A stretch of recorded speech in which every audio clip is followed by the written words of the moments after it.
All right, I had my grand old time doing my thing for the night. Now I'm gonna shower so that I can wake up a little bit later, because it doesn't matter if my hair dents weird when I go for this hike, because I'll probably pull it into a high ponytail for it. And then I have the rest of tomorrow after the hike to do whatever, shower, tan, read, go do something, who knows. So, shower time. It is 4:58 and I am on my way to the trailhead. I was worried that I didn't leave early enough, because I didn't leave as early as I wanted to be able to get parking at the trailhead. Because if you can't get it at the trailhead and the lot's full, you have to park 30-minute walk away, and then walk to the trailhead, hike, and then walk back to your car. And I just, as much as I'm capable of that, didn't want to have to do that. But I got here at right at sunrise, and there's tons of parking on a Saturday morning, and the weather's super nice, so I'm really surprised.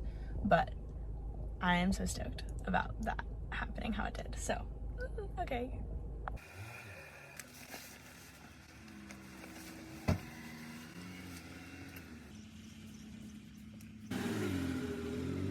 First of all, it was absolutely beautiful, as you can see. And then on my way down, at the top, I made a new friend. She was super, super sweet. I asked her to take a picture for me. I took pictures for her, because we both were at the top of the mountain by ourselves. Oh boy. So that was super awesome. She was super, super sweet. We had some good conversation. And then on my way down, I talked to a couple people. There was a couple from New York hiking, and we were talking to them. I was talking to them, and they were super sweet, and she was super eccentric. She had these bright, fun, colorful sunglasses and red lipstick and colored hair, and she was so cool. And then her husband was just like this average normal guy, which I thought was hilarious, but they were super fun to talk to, super quick conversation. And then I ran into a lady, I want to say, oh, she was from Chicago. I wanted to say that she was also from New York, but she wasn't. She's from Chicago, and she moved here to work for some company, and all of her friends are also from Dallas. So we were talking about that, and then on my way down, this pack of people are coming down kind of behind me. They had started on the trail about the same time that I had, and I recognized them, and we're going down, and they passed me because they're used to this. They were from here, so they are a little more familiar with the trail and do it a little more regularly. So they were going quicker than me. But when they were behind me still, I heard one of the guys talking about how he was supposed to go to Las Vegas for something that had to do with fan engagement for sports teams. I am double majoring at Oklahoma State in entrepreneurship and sports management. I have an internship that has to do with fan engagement this next school year. So of course my ears perked up, and I'm eavesdropping on them, and they get past me, and then we hit the part of the hike that is a little more like stable, not as rocky, so I can keep up with them. They knew what they were doing. They were active people. So I'm like running to keep up with them, and they kind of notice that I'm there, but they're not really saying anything. And we get to the bottom, and I'm finally like, excuse me, like, I'm so sorry, I was eavesdropping, but what do you do for a living?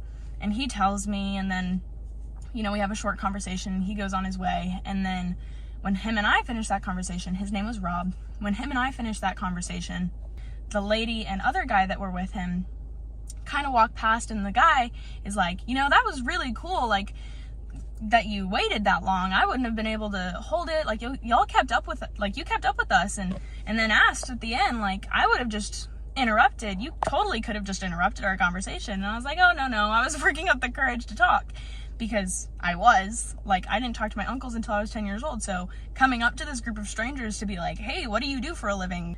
That's kind of wild. So I was working up the bravery to talk to him. And then finally, this guy, Rick, he gives me that compliment, and then he and I just sat and had a conversation for like 30 minutes at the trailhead. And I met a guy named Jack as well, who was 75, who did the hike, and apparently they were there. They were only hiking this late. He said they're usually out of here by an hour before now. It's 8 o'clock, so they're usually done by like 7.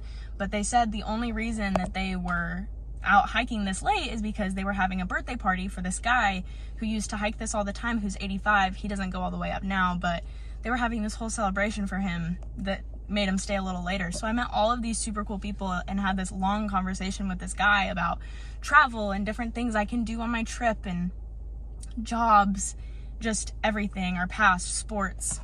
It was so cool, and Rick is awesome.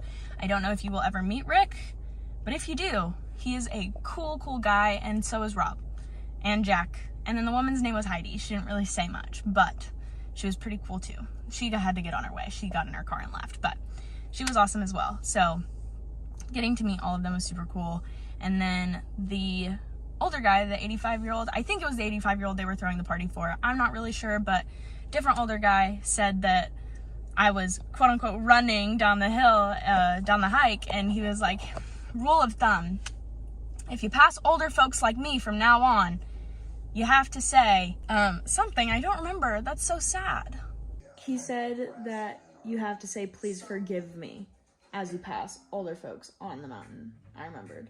But he was awesome.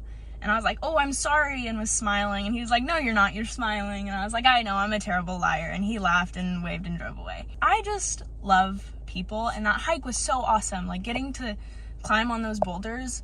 The hikes I've been on have always just been like strictly walking trails, so having to use the pole and hike up the boulders and climb a little bit was super fun for me. I really loved that. It did scare me. I was going up that part where you have to hold the pole, and I was like, oh my gosh, like, how am I gonna go down this? This is terrifying. It wasn't that bad. It really wasn't. Just do it. I just realized that that ray of sunshine shining in from my sunroof was there the whole time. I'm so sorry.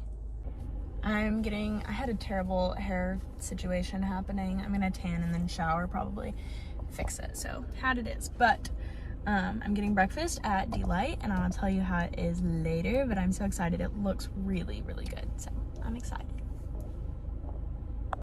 All right, that is my breakfast. Also, this sandwich from Delight. It's D''Lite. So good. I took the bite. It was so good. You're gonna do a backflip. Ready? For my backflip? Not like a good backflip, I'm not gonna lie. I'm eating a bagel. I've tanned, showered, read my book, done all the things. I finished editing a video, so that was good. The gas here is $5.38, which is so much money. And also, something in my car keeps making this weird electronic like noise, and I can't figure out what it is and can't find it. So, scary, a little stressed, but